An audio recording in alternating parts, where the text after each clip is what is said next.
आई वडिलांनी लहानपणीच आपल्या मुलावरती लक्ष ठेवणं गरजेचं आहे.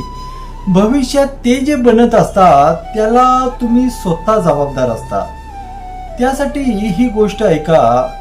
एका कोर्टामध्ये जजने आरोपीला शिक्षा सुनावली. त्यानंतर जजनं आरोपीला विचारलं, तुला याच्याबद्दल काय बोलायचं आहे का? आरोपीनं सांगितलं, माझ्याबरोबर माझ्या आई वडिलांना शिक्षा द्या.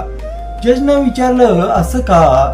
आरोपीनं सांगितलं, मी लहानपणी पेन्सिल चोरली होती, पण त्यावेळी आई वडिलांना माहिती असून सुद्धा ते काही बोलले नाहीत. नंतर मी पेन चोरला, लहान मोठ्या चोऱ्या करायला लागलो, हे सगळं त्यांना माहिती होतं, तरीही ते काही बोललेले नाहीत. नंतर मला त्याची सवय झाली आणि मी मोठ्या चोऱ्या करायला लागलो. हे सगळं त्यांना माहिती असताना ते कधी काही बोलले नाहीत. माझ्याबरोबर माझ्या आई वडिलांना तुरुंगामध्ये टाका तुम्ही.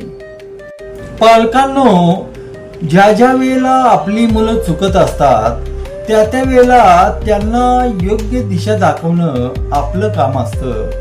लक्षात ठेवा, नुसतं जन्माला घालणं आपलं कर्तव्य नाही, त्याला एक घरचा आणि देशाचा चांगला नागरिक बनवणं हे तुमच्या हातात आहे, हे लक्षात ठेवा.